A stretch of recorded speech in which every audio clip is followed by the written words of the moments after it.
Today's episode of Overlooked History is about the 1844 Peacemaker Accident. The USS Princeton was built at the Philadelphia Naval Yard and was launched September 5, 1843.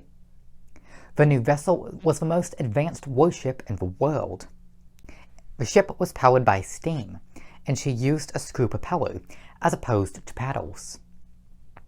Unlike other ships, her boilers were below the waterline to protect them from gunfire. In October, the Princeton and SS Great Western raced each other, and the Princeton was the victor. The Princeton had several more sea trials in New England, and by the end of the year, she was ready to enter active service.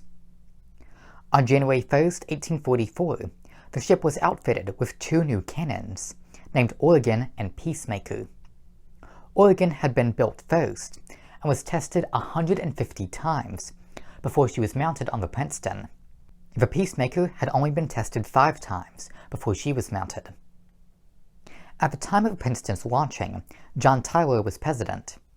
He had become president in 1841. His first wife, Letitia Christian Tyler, died soon afterwards in 1842.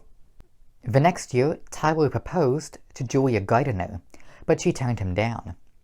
Despite this, the two remained friends. In 1844, a demonstration cruise was held aboard the new USS Princeton. President Tyler, Julia, her father David Gardiner, and many other high-ranking officials were on board. While sailing past Mount Vernon, Tyler suggested the gun Peacemaker be fired as a salute in memory of George Washington.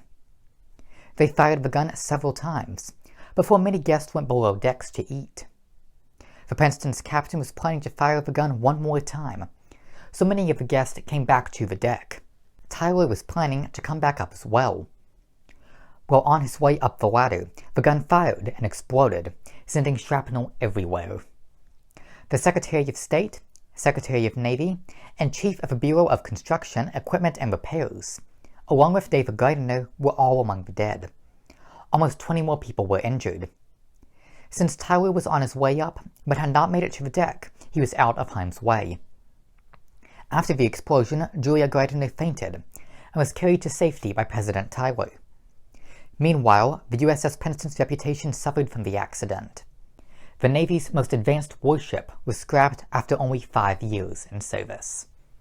During the Peacemaker accident, more top government officials died than any other day in U.S. history.